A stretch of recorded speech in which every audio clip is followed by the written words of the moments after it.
This podcast encourages and empowers you to create your own unique real story, develop your own unique real statement, and discover your own unique real self. The power is yours. Good morning, Peter Sage. How are you doing on this wonderful, beautiful morning? I'm doing absolutely marvelous, above average, top of the range, couldn't be better, bordering magnificent. Love it. Peter, what part of the world are you in? I'm currently right in the middle of England, a place called Leicester City. So yes, probably a little early for where you are, maybe. Oh, yeah, it's a bit early. What is it, like midday where you are? 9 a.m.? 9 a.m. All right. Yeah, it's just 5 a.m. here. I love your style, up early. Well, speaking to you first in the morning definitely is going to create an energy boom, I believe. Yep, I try to do that for myself. So any overflow from that, you're welcome to. I appreciate that. So do tell us, which of your talents is responsible for us connecting at this specific time in history? Where do you want to start? I would imagine that part of that is being completely in tune with synchronicity and high frequency, and which sounds like we're a good match for. And part of that probably is just general overall positive attitude in the face of adversity.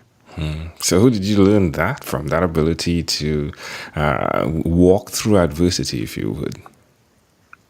Yes, I mean, we all have what I call graduation events. You know, I believe that life is a growth-centric experience, not a comfort-centric experience. And when people realize that, they grow up emotionally.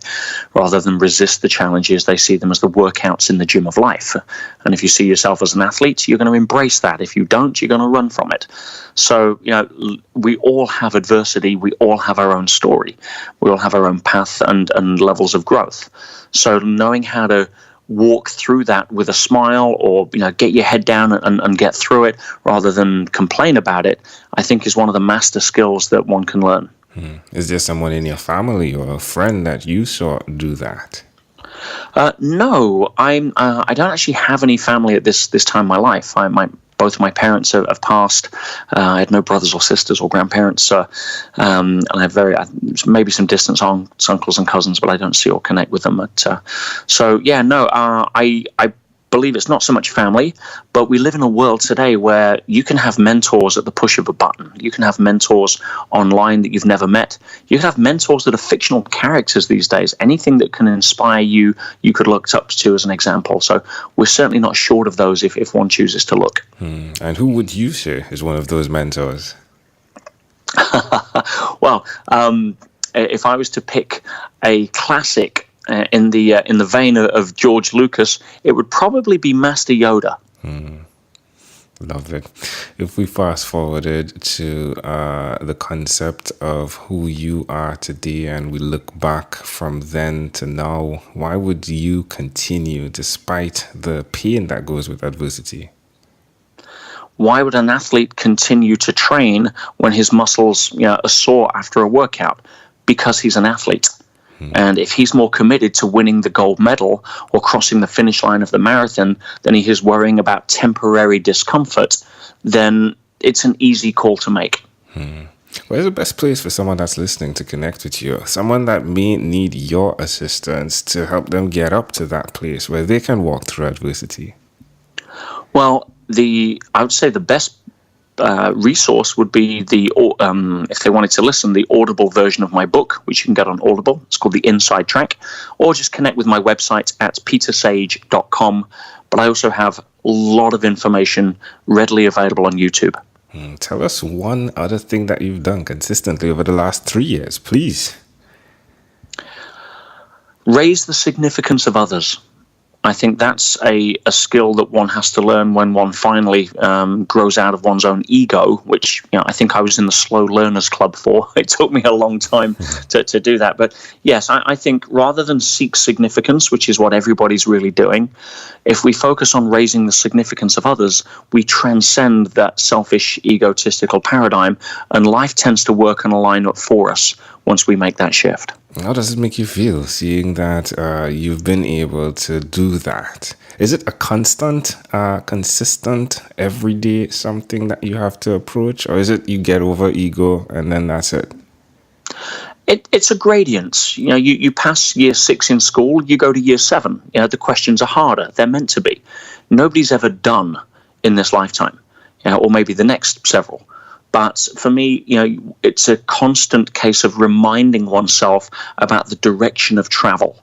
If you can put one foot in front of the other in a slightly better way than you did yesterday, and if you're not blown away by how naive you were yesterday, you're standing still. So it's constant. We're human beings. We have situations whereby sometimes we get the wrong answers instead of the right answers, and we tend to learn more from that. That's okay, providing we don't beat ourselves up over it. Your failures are your capital, not your tragic excuse of why you can't move forward. So, I try every day to try to do something, but life is a pretty unregimented experience in my view. So if you say, I'm going to do this every day, you're kind of setting yourself up for fail. The intention of wanting to be a little better each day is far more important than trying to tick a to-do list.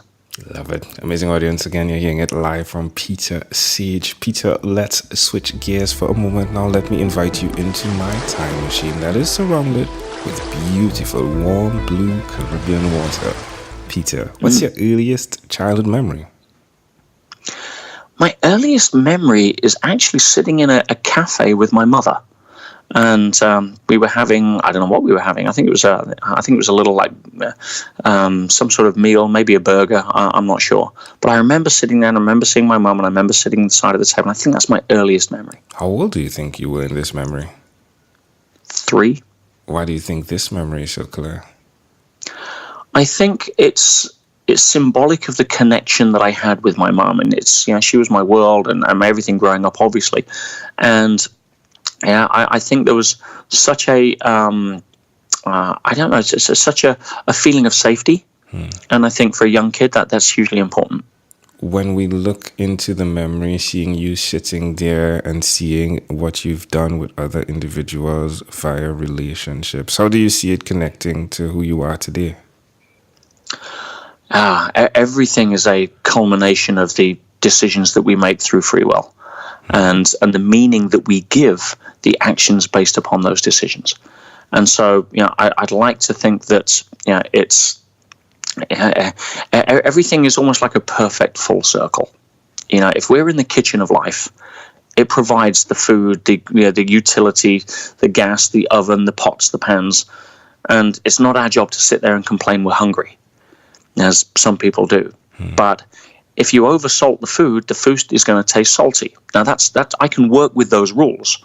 So if you're lazy consistently, you're not going to have a really dynamic life. If you're consistently putting yourself out and trying to assist and contribute, you're going to have a more rewarding life. It's a pretty closed loop system. So who I am today is really the result of, I say, the decisions I've made, the lessons I've learned, hopefully, and how I've tried to show up. And I don't see a way of circumventing that, and nor should there be, because again, you can work with that. If you burn the pizza, don't put it in the oven as long. If you're consistently selfish in relationships and people keep leaving you, that's good feedback. You can work with that. You know what I mean? Love it. Can I offer an interpretation to the thought picture you created in my mind when you shared that memory? I love the fact that you did not remember the details of the cafe and as to what you were eating, as you just rightfully explained. There aren't many things you can do to control some things, but to see that you were focused on your mother and that imagery of just seeing you sitting there looking to her.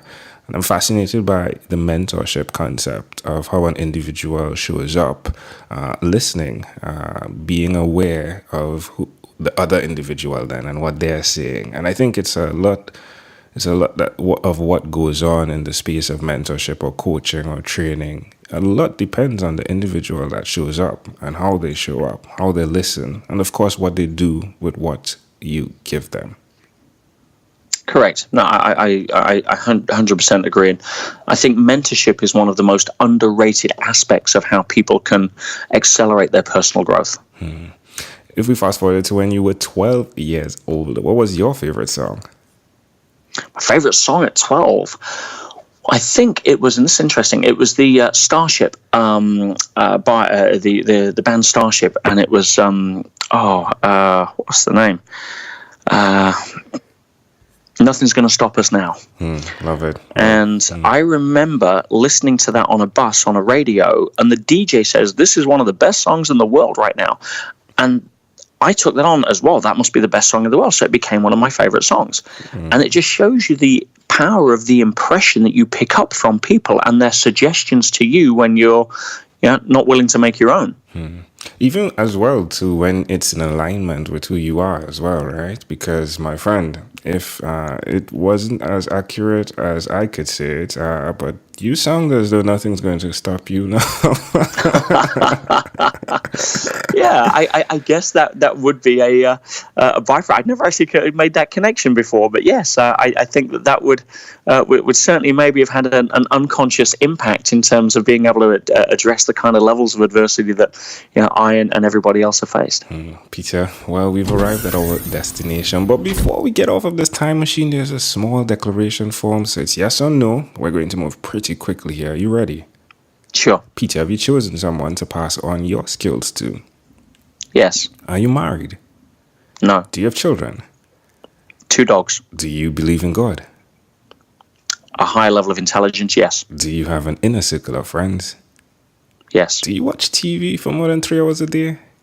Absolutely not. How about 3 hours a week? Don't think so. What about screen time, the phone and the computer? Is it more than 8 or less than 8 hours a day? I'd say less, but maybe not that much. What about reading? How often do you read? Every day. Peter, if you had to share with us your own unique real statement, a statement that represents who you are, Peter Sage, what would you say that is? I am a divine and guided soul who acts as an open channel for God's love, a powerful agent of positive change who is born to reveal the greatness in others. Love it. Peter, this has been such a great pleasure. Before you leave, is there anything else you'd like to share with our amazing audience? Only to thank them so much for taking the time to listen to us. I'm humbled by that. I don't take it for granted. And to remind them that nobody has the right to tell them that they can't do it, and go live your dreams and potential. Love it. P.S. He could have said that right there, like P.S. Go live your dreams. Peter Sage, again, great pleasure. Thank you for being on What is Inspired by 12-Minute Convos with Angel Jones. This segment has been brought to you by Amazel Enterprise.